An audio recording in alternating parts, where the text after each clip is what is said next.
Hello, good morning everyone. ఈరోజు మనము Java స్క్రిప్ట్లో ఒక అరేని ఎలా రొటేట్ చేయాలి అనేది చూద్దాము. సో మనము ఎన్ని ఎలిమెంట్స్ బ్యాక్ సైడ్ నుంచి రొటేట్ చేయాలి అని ఇస్తామో ఆ విధంగా అది రొటేట్ అవుతుంది. సో ఎగ్జాంపుల్ తీసుకుందాము. సో ఇక్కడ ఒక అరే తీసుకున్నాను, దాన్ని నేను 3 ఎలిమెంట్స్తో రొటేట్ చేయాలనుకున్నాను, అంటే ఈ లాస్ట్ 3 ఎలిమెంట్స్. సో ఇవి రొటేట్ అయితే ఇప్పుడు ఈ లాస్ట్ 3 అవుట్పుట్లో ఏమొచ్చింది చూడండి. లాస్ట్ 3 ఎలిమెంట్స్ ఫస్ట్కి వచ్చాయి, తర్వాత 1 2 3 4 అయింది. ఓకే, సో దీన్ని ఎలా కోడింగ్లో ఎలా చేయాలో చూద్దాం. సో దానికోసం నేను ఒక ఫంక్షన్ తీసుకుంటున్నాను, ఫంక్షన్ రొటేట్ అరే. ఓకే, సో నెక్స్ట్ ఈ రొటేట్ అరేని నేను కాల్ చేస్తున్నాను, రొటేట్ అరే. ఇందులో మనము ఏ అరేని అయితే రొటేట్ చేయాలనుకుంటున్నామో ఆ అరేను అండ్ ఎన్ని ఎలిమెంట్స్ అనేది ఇక్కడ మనం పాస్ చేస్తున్నాము, అండ్ ఇక్కడ అరేని రిసీవ్ చేసుకుంటున్నాము అండ్ ఆ కే వాల్యూని రిసీవ్ చేసుకుంటున్నాము.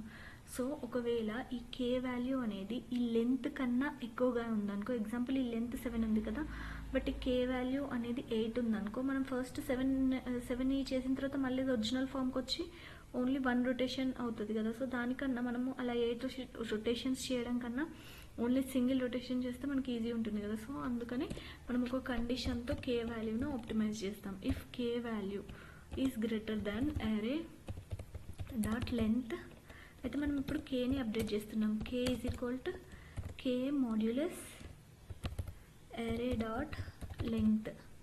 ఓకే, సో ఈ విధంగా కే వాల్యూను అప్డేట్ చేసాము. సో నెక్స్ట్ ఫస్ట్ ఇది ఇలా కన్వర్ట్ అవ్వాలంటే మనం ఒక 3 స్టెప్స్ ఫాలో అవ్వాలి.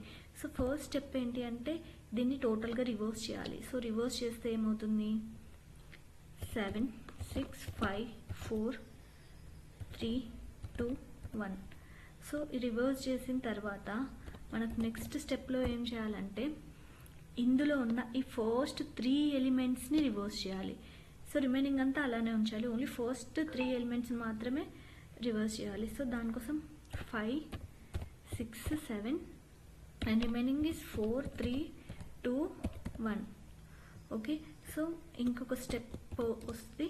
సో ఇందులో ఫస్ట్ 3ని అలాగే ఉంచి లాస్ట్ 4ని రొటేట్ చేయాలి. సో లాస్ట్ 4ని రొటేట్ చేయాలి అంటే 5 6 7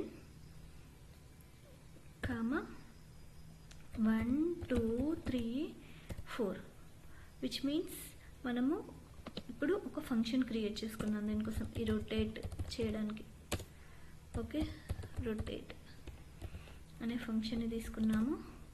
సో ఇది ఎన్నిసార్లు రొటేట్ చేసాం, 1 2 3 టైమ్స్ రొటేట్ చేసాం కాబట్టి ఇక్కడ మనము రొటేట్ అరేని 3 టైమ్స్ కాల్ చేయాలి. సో ఫస్ట్ టైం కాల్ చేస్తున్నప్పుడు అరే ఇవ్వాలి అండ్ దానికి లెఫ్ట్ నుంచి ఎన్నో ఇండెక్స్ అండ్ రైట్ నుంచి ఎన్నో ఇండెక్స్ అనేది ఇవ్వాలి.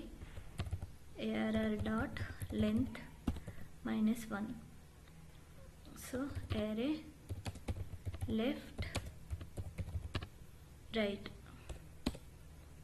ఓకే, సో ఇప్పుడు వైల్ లూప్ రాయాలి. లెఫ్ట్ లెస్ దాన్ రైట్ అవుతే, అంటే ఇప్పుడు లెఫ్ట్ అనేది 0, రైట్ అనేది ఇక్కడ మనకు 7 అవుతుంది, 6 అవుతుంది కదా. సో ఈ కండిషన్ ట్రూ అవుతుంది. ఈ కండిషన్ ట్రూ అయినాక మనం ఇప్పుడు ఒక టెంప్ అనే వేరియబుల్లోకి లెఫ్ట్ సైడ్ ఉన్న నెంబర్ని స్టోర్ చేసుకోవాలి. ఓకే, ఇప్పుడు టెంప్లో లెఫ్ట్ సైడ్ ఉన్న వేరియబుల్ విచ్ మీన్స్ 1 అనేది స్టోర్ అయిపోయింది. నెక్స్ట్ మనము అరేలో ఉన్న లెఫ్ట్ ఎలిమెంట్కి అరేలో ఉన్న రైట్ ఎలిమెంట్ని అసైన్ చేయాలి. నెక్స్ట్ మనము అరేలో ఉన్న రైట్ ఎలిమెంట్కి ఈ టెంప్ని అసైన్ చేయాలి. సో అప్పుడు ఏమవుతుంది, ఈ 1 ఏమో ఇక్కడికి వచ్చేస్తుంది, 7 ఏమో ఇక్కడికి వచ్చేస్తుంది. సో నెక్స్ట్ మనం మళ్ళీ లెఫ్ట్ని ఇంక్రిమెంట్ చేయాలి అండ్ రైట్ని డిక్రిమెంట్ చేయాలి. సో అప్పుడు లెఫ్ట్ ఇంక్రిమెంట్ అవుతే ఇక్కడికి వచ్చేస్తుంది, రైట్ డిక్రిమెంట్ వచ్చేస్తే ఇక్కడికి వచ్చేస్తుంది. సో 2 6 మళ్ళీ మనకు ఇక్కడ లెఫ్ట్ అండ్ రైట్ అవుతాయి, మళ్ళీ వైల్ లూప్లోకి వచ్చేస్తుంది. Okay sorry. నెక్స్ట్ సేమ్ మళ్ళీ లెఫ్ట్ ఇంక్రీజ్ అవుతుంది, రైట్ డిక్రీజ్ అవుతుంది. అగైన్ ఈ 3 and 5 అనేది ఇక్కడికి 5 వచ్చేస్తుంది, ఇక్కడికి 3 వచ్చేస్తుంది. సో విచ్ మీన్స్ మనకి ఈ అరే అనేది ఫామ్ అయిపోతుంది, ఎందుకంటే నెక్స్ట్ నుంచి మనకి కండిషన్ అనేది ఫాల్స్ అయిపోతుంది కాబట్టి ఇక్కడికి వచ్చేస్తుంది. సో ఈ రొటేట్ అరే ఈ లైన్తో మనకు ఈ అవుట్పుట్ అనేది వచ్చేసింది. సో మళ్ళీ నెక్స్ట్ అగైన్ ఈ అరే మీద మళ్ళీ రొటేట్ చేయాలి. సో దానికోసం రొటేట్ అరే, ఐఎమ్ సారీ నేమ్ అనేది రొటేట్ అరే కాదు, జస్ట్ రొటేట్. ఓకే, రొటేట్ అనే దానిపైన మళ్ళీ దీనికి అరేని పాస్ చేయాలి. సో నెక్స్ట్ మనం ఏమన్నాం, ఓన్లీ ఫస్ట్ 3 ఎలిమెంట్స్ మాత్రమే రివర్స్ అవ్వాలి అన్నాం. అంటే 0 నుంచి k-1, k అనేది 3 కదా, 3 - 1 అంటే 2. ఇక్కడ 0 1 2 ఓన్లీ 3 వరకే కాబట్టి 2 వరకు మనం పాస్ చేస్తాం. ఓకే, సో అప్పుడు ఈ 3 అనేది ఇది ఇటు వెళ్తుంది, ఇది ఇటు వెళ్ళి స్వాప్ అయిపోతుంది టెంప్ వేరియబుల్లో. నెక్స్ట్ కండిషన్ ఫాల్స్ అయిపోయి ఇది ఇక్కడికి రిటర్న్ అయిపోతుంది. సో ఈ స్టెప్ అయిపోతుంది. నెక్స్ట్ మళ్ళీ రొటేట్, మళ్ళీ అరే ఇస్తాం.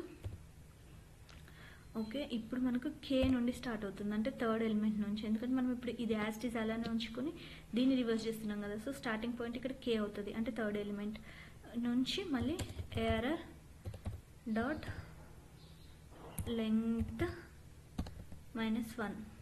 ఓకే, ఇక్కడికి వచ్చేస్తుంది. నెక్స్ట్ రిటర్న్ దట్ అరే. సో ఈ స్టెప్లో మళ్ళీ ఏమవుతుందంటే కే అంటే ఇక్కడ నుండి స్టార్ట్ అయ్యి ఇక్కడ వరకు వచ్చేస్తుంది, సేమ్ స్వాపింగ్ జరిగిపోద్ది. 1 ఇటు వచ్చేస్తుంది, 4 ఇటు వెళ్తుంది, 2 ఇటు వచ్చేస్తుంది, 3 ఇటు వచ్చేస్తుంది. సో ఈ విధంగా ఫైనల్గా మనకు ఇది 5 6 7 1 2 3 4 అనేది అవుట్పుట్ వచ్చేస్తుంది. అందులో నుంచి ఆ అవుట్పుట్ని మనం ఇక్కడ రిటర్న్ చేస్తున్నాము. సో ఆ రిటర్న్ చేసిన అవుట్పుట్ని మనం ఇక్కడ రెస్పాన్స్ అనే ఒక వేరియబుల్కి అసైన్ చేస్తున్నాము. తర్వాత దీన్ని మనం ఇప్పుడు కన్సోల్ లాగ్ చేసి చూద్దాం. Console log of res.